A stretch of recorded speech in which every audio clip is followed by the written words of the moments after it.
ओम मंगलम भगवान विष्णु मंगलम गुरुड़ध्वज मंगलम पुंडरीकाक्ष मंगलाय तनोहरि।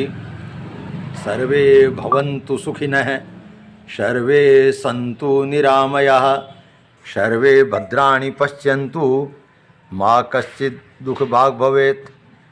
सभी दर्शकों को बजरंग शर्मा का नमस्कार। मित्रों, पहले कई वीडियो स्वास्थ्य संबंधी बनाए थे, उनका अच्छा रिस्पांस देख करके आज पुनः इस बारे में चर्चा कर रहे हैं। आज सबसे पहले जिस विषय में हम बात करते हैं, दांतों की समस्या को लेकर के कहते हैं कि आँख गई तो संसार गया और दांत गए तो स्वाद गया। दांत चले गए, इसके बाद में खाने का कोई स्वाद नहीं मिलता है। हमारा जो आयुर्वेद है मित्रों, ये इस टाइप का है कि हम स्वस्थ कैसे रहें। आज जो समस्याएं हैं दांतों की, किसी के दर्द हो रहा है, पायरिया है, खून निकल रहा है, पस पड़ गया है, दांत हिलते हैं, कई तरह की समस्याएं हैं। लोग पेन किलर लेते हैं, बार बार पेन किलर लेते हैं, समस्याएं बढ़ती जाती है। लेकिन हमारा जो आयुर्वेद है, ये ऐसा विज्ञान है कि हम स्वास्थ्य कैसे रहें, हमारे कोई बीमारी तकलीफ हो ही नहीं। हम पहले से ही इस तरह की जो हम अपनी जीवन शैली बनावें तो हमारे आगे जा कर के कोई समस्या ही नहीं रहे। तो इसी तरह इसलिए आज आयुर्वेद और योग के ऊपर दुनिया भर इसकी पूछ है, पूरी दुनिया में इसकी मान्यता हो रही है। और दुनिया को देख करके आज हम भी इतने जागरूक हुए हैं स्वास्थ्य के प्रति, तो ये बहुत ही अच्छी बात है। मित्रों, आप जो भी है इसका अनुसरण करें, सुनें और इसका लाभ उठाएं। ये हमारे लिए यही सबसे बड़ी उपलब्धि है। मित्रों, दांत अगर हिलते हैं तो छोटी छोटी बात बताता हूँ, और छोटी छोटी बात ही बहुत ज़्यादा बड़ा फ़ायदा आपको करेगी। हम अगर दांत हिलने की समस्या है तो आप टॉयलेट जाते हैं, मल मूत्र विसर्जित करते हैं, उस समय हमें दांतों को दबा के रखना चाहिए। हम जाते हैं, हमें दांतों को दबा करके अगर बैठते हैं, दांतों को दबा करके हम अपना जो है विसर्जित करते हैं मल मूत्र, तो इससे जो भी हमारे दांत है हिलते हैं तो वो दांत वापस मजबूत हो जाएंगे। आप देखेंगे, आप पाएंगे कि पुनः दांत जो पहले थे उसी स्थिति में वापस आ गए, वो हिलने बंद हो जाते हैं। मुंह कभी भी टॉयलेट जाते समय खुला नहीं रखना चाहिए। आप दांतों को दबा कर रखिए तो आपके दांत जो अभी कमज़ोर हो गए हैं, हिल रहे हैं, वो वापस पुनः अपनी पूर्व स्थिति में आ जाएंगे, हिलना बंद हो जाएंगे। इस तरह आप लागू करिए और देखिए कि कितना फ़ायदा होता है। मित्रों, हम सुबह जो मंजन करते हैं, मुंह साफ करते हैं, लेकिन रात के अंदर जो है ऐसे ही सो जाते हैं। इससे क्या होता है कि रात में जो बैक्टीरिया वगैरह है बनती है, इससे दांतों में कई तरह की समस्याएं, कई तरह के रोग पैदा हो जाते हैं। तो सबसे छोटी सी बात है, मामूली बात है कि आप रात में सोते समय कम से कम 1 गिलास गर्म पानी लें और 1 गिलास पानी में आधा चम्मच नमक डाल लें। नमक डाल करके और उस पानी से कुल्ला करके आप सो जाएं तो रात भर आपका मुंह साफ रहेगा, कोई भी बैक्टीरिया आपके पैदा नहीं होगा, किसी तरह की दांतों की समस्याएं आपकी पैदा नहीं होगी। ये छोटी छोटी बातें हैं, अगर आप उनका अनुसरण करेंगे, आप नोट कर लें और जीवन में लागू करें तो आपको कभी भी समस्याएं पैदा नहीं होगी। तो इस तरह आप नमक जो है, अगर आपके दांतों के अंदर कोई तकलीफ़ हो गई है तो दांत ऐसा करिए कि नमक आधा चम्मच आप नमक लीजिए और उसके अंदर 2 चम्मच सरसों तेल की मिला लीजिए। आधा चम्मच नमक के अंदर 2 चम्मच सरसों तेल की मिला करके उसको पेस्ट बना करके चारों तरफ दांतों में लगाइए। लगा करके कुछ देर रुकिए। कुछ देर रुकने के बाद में आप गर्म पानी से कुल्ले कर लीजिए।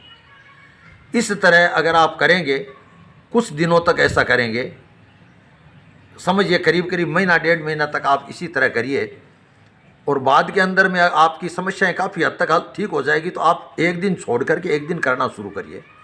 2-3 महीना लगातार ऐसा करेंगे तो दांत की समस्याएं आपकी जो है वो काफ़ी मतलब पूर्णतया आपका दांत एकदम स्वस्थ हो जाएगा, ठीक हो जाएगा।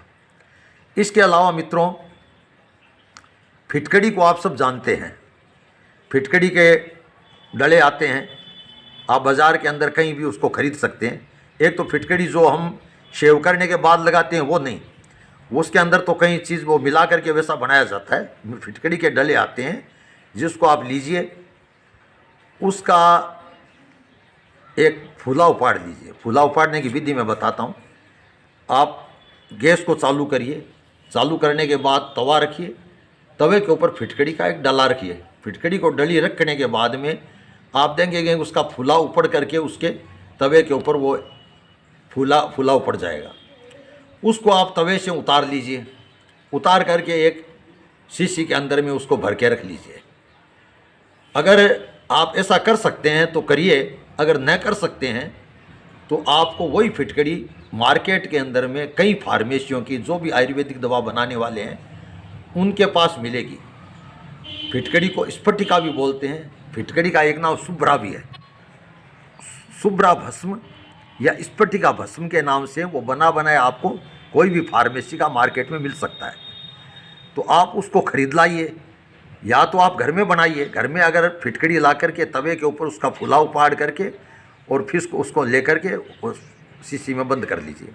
अगर वो नहीं कर पाते हैं, आपके पास साधन नहीं है, इतनी सुविधाएं नहीं है, नहीं कर पा रहे हैं, तो आप मार्केट से कोई बहुत कीमती नहीं है, आप कीमती नहीं है, वो एकदम आप हिसाब से है, वो खरीद लेंगे किसी भी फार्मेसी का।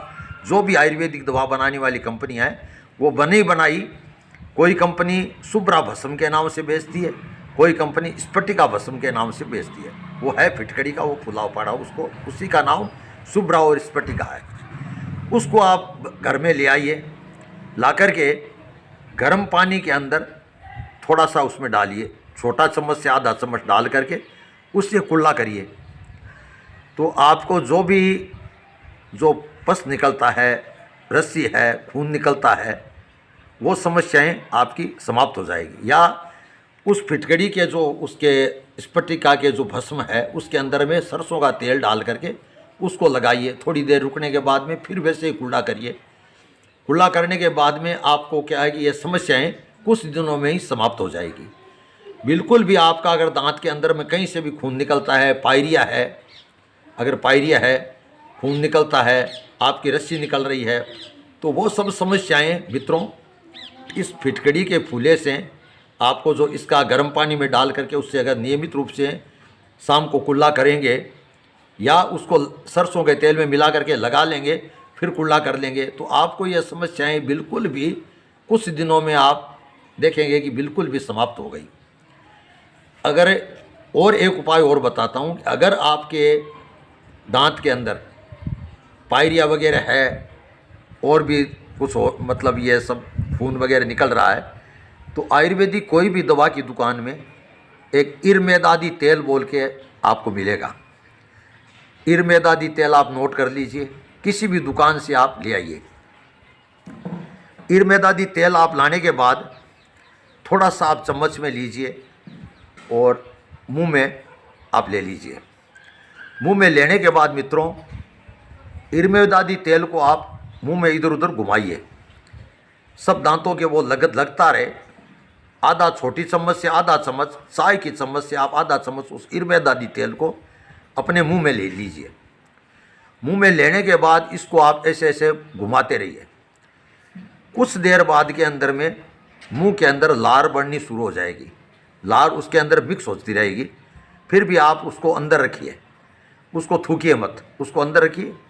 वो लार जब बढ़ती रहेगी, बढ़ते बढ़ते और बढ़ेगी, लेकिन अब जब ऐसी स्थिति आ जावे कि अब आपको बहुत ज़्यादा लार उसकी बन चुकी है, अब उसको थूकना ही ज़रूरी हो जावे कि भाई अब हम उसको मुंह में नहीं रख पा रहे हैं, इतना ज़्यादा मुंह के अंदर में वो बन गया है, लार उसके साथ में मिक्स हो गई है, तो उस टाइम में आप उसको थूक दीजिए। काफ़ी देर के उसको थूकने के बाद में फिर 10-15 मिनट बाद में उसके आप गर्म पानी से कुल्ले कर लीजिए। वो करेंगे तो निश्चित रूप से आपकी दांतों की प्राय सभी समस्याएं इससे समाप्त हो जाएगी। ये अगर आपके पास में अगर दांत की समस्याएं हैं तो मैंने आपको एक फिटकड़ी का प्रयोग बताया। फिटकड़ी की जो भस्म है, शुभ्रा भस्म,